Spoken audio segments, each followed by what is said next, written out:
Bonsoir à tous, aujourd'hui j'ai expliqué la leçon des types de phrases. On a 3 types de phrases. La phrase interrogative qui se termine par un point d'interrogation, la phrase négative qui se termine par un point et la phrase exclamative qui se termine par un point d'exclamation. La phrase interrogative. Il y a 2 types d'interrogation. Une interrogation totale qui appelle la réponse oui ou non. Une interrogation partielle qui porte sur un élément de la phrase, alors on répond par une phrase. Les formes de l'interrogation varient selon le niveau de la langue. Langue familière, courante ou soutenue. Première, l'interrogation totale. Elle porte sur toute la phrase. La réponse est oui ou non. Les structures de l'interrogation. Il y en a 3.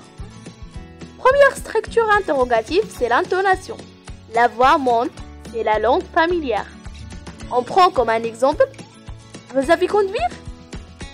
La réponse est par oui ou non. Oui, bien sûr. Deuxième structure interrogative. Est-ce que plus forme interrogative, c'est la langue courante? On prend comme un exemple. Est-ce que vous savez conduire? Aussi, la réponse est avec oui ou non. Oui, bien sûr. Troisième structure interrogative, c'est l'inversion du sujet avec le verbe. C'est la langue soutenue. Il y a un trait d'union entre le verbe et le pronom. Exemple, peut-on tolérer la violence? La réponse, non, en aucun cas.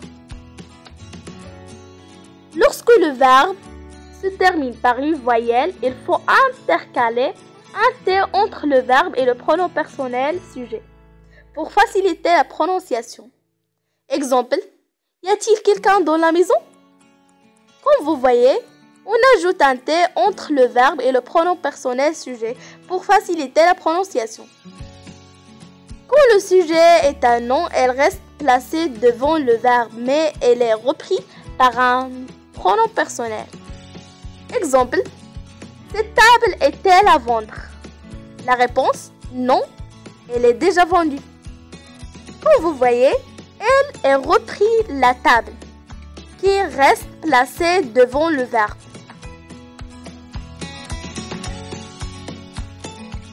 La forme interrogative. La forme interrogative peut se combiner avec la forme négative. Lorsque la question est négative, la réponse affirmative n'est pas oui, mais si. Exemple, vous n'avez pas d'enfant? La réponse, c'est je n'ai 2. Comme vous voyez, l'interrogation est à la forme négative. Alors, la réponse est par si, c'est pas oui. Deuxième, l'interrogation partielle. La réponse n'est jamais oui, ni non. L'interrogation porte sur un élément de la phrase. L'interrogation porte sur un élément de la phrase.